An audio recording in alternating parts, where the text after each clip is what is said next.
Hi guys, Jordan from P&P Campers. Just going to be doing a handover video on this CI motorhome. So it's a 53 plate, which means it's 2003, well between 3 and 4, the Carioca 50. So based on the Fiat Ducato and under the bonnet, I will start over on the left hand side. So we've got the engine battery over on the left, brake fluid and servo behind that just there. Power steering fluid sits in this reservoir at the front. The engine oil gets topped up through this little cap here on the top of the engine just there, and your engine oil dipstick is this one just here at the front. You've then got your engine coolant reservoir up here. Air filter sits inside this box. You've got some fuses and relays inside this box here, and your washer fluid goes in just here.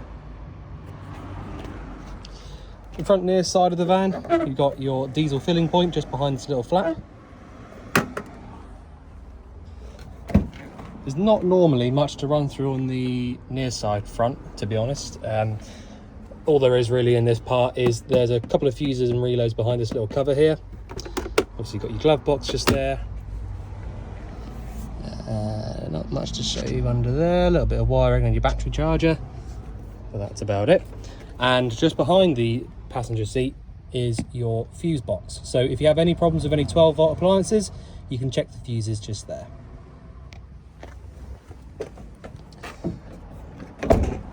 Right, so your freshwater filling point is this one just here on the front near side. So that's where your fresh water goes in. This vent just here says Truma on it. This is your boiler vent. So if you've got the boiler lit up on gas, you will feel hot air coming out either side of the top of this vent. There is a cover for that as well, which I've taken off just because I need to light it up in a minute, and it needs to be off before you start trying to light it. So you've got the absolutely massive locker door here on the rear near side. You've got the bunk beds in this particular layout, so that's why you've got this big bottom door here. The wastewater drain off point on this van is just underneath here. You can see it just dripping out a little bit. You've basically got the little handle there, you can see is pulled out at the moment. That's why the water's draining out onto the floor. So if you push that back in, it will stop the wastewater coming out and pull it back out again to drain it out. You have got the original factory fitted mounting points here for a bike rack if you wanted to have one fitted. Reversing camera up there and your ladder there as well. So we've got the toilet cassette locker is the first one we're going to get to on the offside here. So you've got a fresh water flush on here, which means you haven't got any separate flush fluids to worry about filling up. So it also means you have to have a little bit of water in your fresh tank to flush the toilet. To take the cassette out, we lift up on the little yellow tab down here and pull the cassette towards us. Once you've got it to there, you can then take it all the way out. You drain the cassette from this point just here, and whilst you're draining it out, you should hold down the little yellow button. Your blue fluid goes back inside here. About a cap's worth of the blue fluid goes inside. Just give it a little swoosh about and then push it all the way back like that. Next locker is your gas locker. So you've got space in this one for 2 of these 6 kilo propane bottles if you want them. So to turn the bottle on, we go anti-clockwise around to the left, and to turn it off, we go all the way down clockwise to the right. This is your regulator. You haven't got to do anything with that, and the only thing that you need to do in the future is undo this nut just here and put it onto a new bottle when you've run out of gas. And that really is it. You've got a little gas spanner just there in the back of the locker. Previous owners obviously left that, but there you go. Right, so your electric hookup is from this little socket here. So if you've got access to a hookup cable, that's where you would plug that in. And it does make your life a lot easier if you can have one plugged in. It just means you haven't got to worry about any battery voltages. It means any of your mains powered appliances or sockets will work as well. So it's just a nice thing to have. You don't have to have it plugged in to use things inside the vehicle, which I'll run you through in just a minute. So the fridge is just behind these 2 vents just here. So if you've got the fridge lit up on gas like I do at the moment, you will feel hot air coming out through this little extra vent on the top one here, and that will sort of allow you to double check that it's definitely working properly. Right, I'm just going to show you in the cab. So you've got the chassis plate just down there, 3.4 ton, so you can drive this on any car license. Just have a look under there. Okay, so in the cab itself, it's fairly straightforward. There's not a huge amount to run through.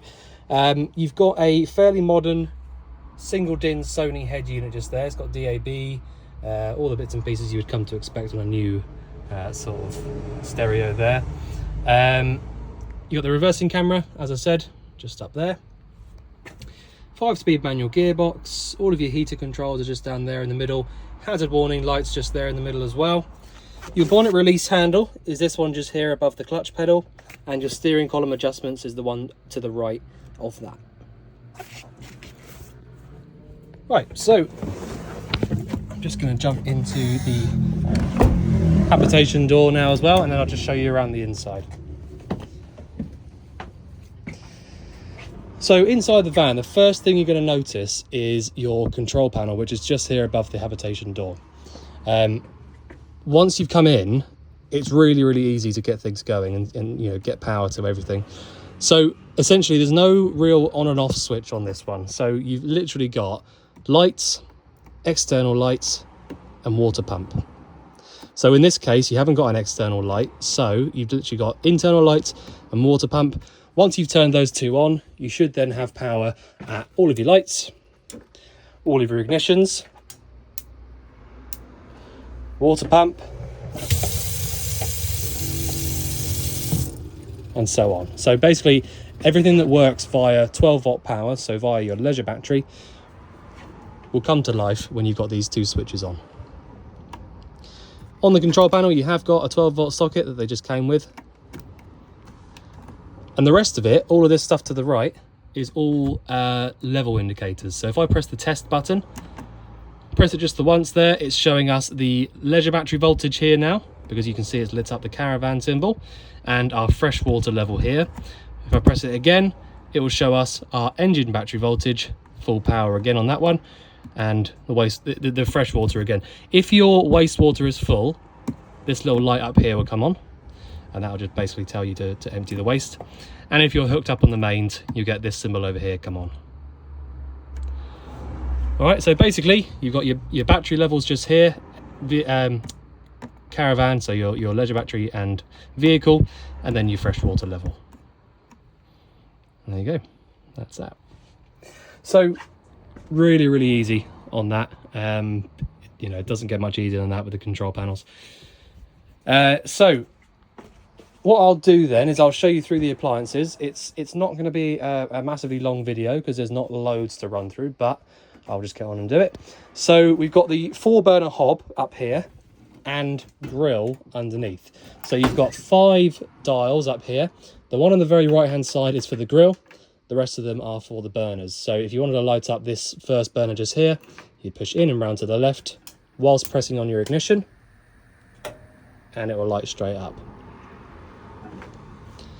All right, so that's how you use those. The only thing I tend to point out with these cookers is that you have to make sure that you leave the lid up for a little while to let all of this cool down before you start trying to put the lid down. Only really because it's so hot that it will just essentially shatter the thing. If it's, you know, if it's cold on top, hot underneath, it'll break. So just allow it to cool right down before you start putting the lid down. The sink is, as you can probably imagine, very, very straightforward, but I do need to explain something to you about it, which is to do with the boiler. So the boiler itself sits underneath this seat just here, I believe, and you've got what's called a boiler drain-off valve. So the boiler drain-off valve is essentially for when you want to winterize your vehicle. It will more than likely be a little yellow tab, okay? And I think, actually, it's down there behind that little cover. Don't hold me to that, but I'm pretty sure it is. So when you want to drain your boiler out for the winter, you go down there, open up the drain, and everything will just drain out through the boiler. And that's fine. That's how you winterize the vehicle ready for the winter. If you want to use the boiler, you want to get the water hot and you want to, you know, have a shower or whatever, you do need to just double check that the boiler is definitely full. So the only way to do that is to come to your sink, turn the tap to the left for the hot, and then just draw the water through. And basically, if you get water coming through nicely, good pressure, is not coughing and spluttering and going all over the place, then you're good to go. So if we just try that.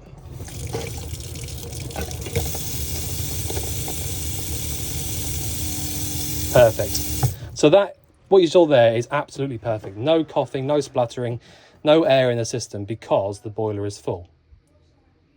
All right, so that's that. That's all you have to do for that. Once you've done that, you can go ahead and use the boiler however you want. So if I just show you how to do that. The boiler itself all works from this one switch just here next to the beds. So if you want to light it up on the gas, this is the only way to use it. You go up for 50 degrees or down for 70 degrees. And it's literally as easy as this.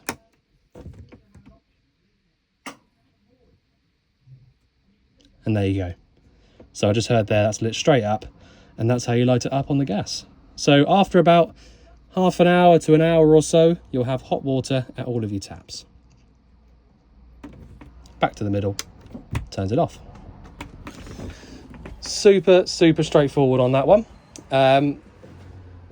So the next appliance I'm going to run you through is going to be your fridge. So as I said on the outside, you can use all of the appliances, well, you can use this particular appliance on 3 different ways. It's a 3-way fridge. So you've got the option of gas, which is how I've got it lit up at the moment, which is over there on the right-hand side. You've also got the option of 240-volt electric, which is the green switch just here. And you've got 12-volt electric, which is your red switch there. So if I just explain to you how, or you know, why you would use which one of those at any time. So the gas over there on the right hand side is the way that you would use the fridge if you don't have the hookup plugged in. All right, so at the moment I haven't got the hookup plugged in, so I'm having to light it up on gas. If I was at a campsite or at home and we were hooked up on the mains, I would use the 240-volt electric, the green switch. And for me personally, that's just the easiest way to do it, because you literally just press that button on and it will start getting cold. All right, so the mains power here and the gas over there are the only 2 ways that this fridge will actually get cold in the first place. And that's how you essentially how you use them. I'll show you how to light the gas up in a minute. The 12-volt one, the red switch just here, is for when you're driving only. And all it really does is it holds the temperature inside the fridge that you've already put into it, either on the 240-volt electric or the gas. And the reason for that is, well, simply, the element in the back of the fridge for the 12-volt isn't powerful enough to get the fridge cold. It's the same with all motorhome fridges, and yes, it might get it a little bit cold, but really it's just for holding temperature whilst you drive. So the idea is that you would get the fridge cold before you leave with all of your stuff in it, switch over to 12-volt and then head off. And then when you get to where you're going, switch back to one of the other 2. All right, so that's essentially the way you use it. So if you're going to go on holiday tomorrow morning, I might suggest, if you don't have access to a hookup cable being plugged in and the ability to use it on the mains here, then you would light it up overnight on the gas. You don't have to do that if you don't want to, but it just means that, you know, by the morning, or at least give it a good 2 or 3 hours or so on either gas or the mains before you head off and use 12-volt, because that's how these, it's how long they take to get cold. So hopefully that makes sense. So to light it up on the gas, if I just turn it off for a second. To light it up on the gas, you've got a ignition switch on the right, which you'll see straight away just starts flashing away at you. You will be able to hear it. You might not be able to hear it on the video, but you can hear it in person. And it's essentially just the ignition at the back of the fridge right next to the burner. So that's just going to go and go and go until you light the gas up. When the gas flame is on, that ignition will stop. So to light the gas up, turn the ignition switch on, push in and round to the left on your valve. You see there, the ignition switch is straight away stopped because the flame has lit. So as long as when you let go of that little dial there, like I've done, as long as that ignition switch stays off, the gas is on. Now obviously you can go on the outside and just double check by putting your hand over that vent. Sometimes they've got a little peephole as well.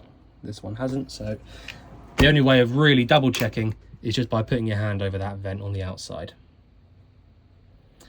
Okay, so that's how you light it up on the gas. I'm going to leave that on for a minute just to allow it to get a little bit cold. But yeah, hopefully that makes sense. It's just that the 12 volt really, in all honesty, if you want to, you can leave this switch turned on because it won't do anything until you start the engine up anyway. So you can just start the engine up. That means that the 12 volt will just come straight to life. Use the hookup option here if you have if you have got the hookup plugged in. You use about 1 amp of power or less. And if you don't have the hookup plugged in and you're wild camping or whatever, you can use the gas. The gas is the quickest usually to get the fridge cold, followed closely by the mains, and then obviously, as I said, the 12 volt is just for when you're driving. Okay, so up above this we've got some storage lockers, a little bit of wiring running through these bits of conduit up there, just so you know that. Absolutely massive overcab bed up here with the ladder that goes onto here to allow you to get up into there nice and easily. Really family friendly layout, this one. So you've got the diner area, 2 forward facing seat belts, the option of having this as a big double bed here as well, so you can pull these little slide out pieces out and it will allow you to use this double bed here if you want to. And as I said, you've got the bunk beds here as well. At the very back here, you've got a little locker. Well, it's actually a very big locker, but a small door, which allows you access to all of these little storage cupboards. And the bathroom is just through here. So what I'll do is I'll show you the bathroom in a minute. I'll carry on with the appliances because I think there's only the heater left. So I don't go too far, sort of one thing and then the other. So the heating is all fed or all powered by this one unit here. So this is a Trumatic space heater, and it is gas only, but that means that you can use it wherever you are at any time. So to light the actual heater up, it's so easy. All you need to do is turn this little valve just here. If I just zoom in a little bit, turn this valve here around to about 2 or 3. Again, you might not be able to hear it on the video, but there is now an ignition going down there by the burner. So you have also got a little peephole down here. I'm pretty sure you won't be able to see anything on the video because it's a flashing light. But basically, there is a little ignition now going on there, now that I've turned it around to 2 or 3. So now all I'm going to do is I'm going to push this valve down, and it should light up the pilot flame. Try and find it on the video. There you go. So now I'm just basically holding this button in on 2 or 3 and it's lit up the pilot flame. Now it's a very, very hot day today, so I very much doubt that it's going to stay on properly. But if I let go of this now and turn it all the way around up to sort of 8 or 9, you see the main flame's now kicked in. A little bit orange, but that's because it's not being used for a while. Here's the ignition just keeping it on there. And there you go, actually it has stayed on really nicely. So I've now let go of that completely, and that is how you would use the heating. That's it going by itself now. All right, so that's how you actually get the heating going. To the left of that, that's just me turning it off all the way back round to 0. To the left of it, you've got your fan option as well. So you've got push to the left, and then you've got a speed button or speed sort of dial at the top, 1 to 5. So basically that is going to allow you to turn the fan on, which will pump the hot air around to the circular vents that are dotted around the van. So it's a fan heater, and that's how you light it up on the gas. Back to the middle here to turn it off, and that's it. So that's how you use the heating. Very, very straightforward. In the wardrobe here, you've got all of your paperwork inside this box.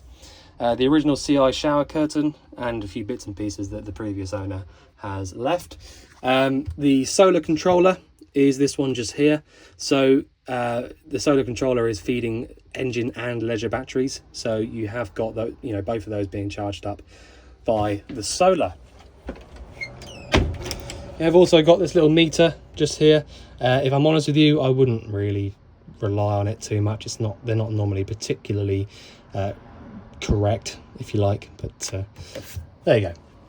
Right, so in the bathroom, as I say, this is going to be the last bit I need to show you. Normally, the only bit that I actually run through is just the toilet, because the rest of it's just, I mean, you've got hot and cold tap there for the shower. Very, very straightforward. Hot and cold tap for the sink just there, which I will say, everything's really nice and clean. You know, sometimes in these bathrooms you'll find the little cracks and, you know, fractures in all of this plastic, because it is sometimes quite brittle. But this has been kept really, really well.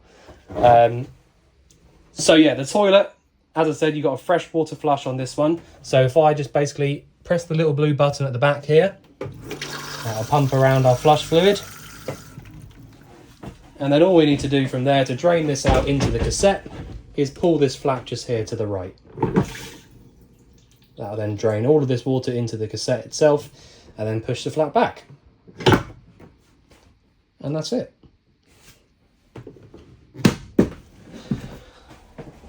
Very, very straightforward, nice and easy. Everything working really nicely. Obviously, we've just done the habitation check on it. Yeah, can't really fault the van whatsoever, to be honest with you. It's all in very good condition. All the windows look good, blinds, fly screens, everything was okay. So if there's anything you think I've missed out or anything you want going over again, just give us a shout. But otherwise, I look forward to seeing you soon. Thanks very much.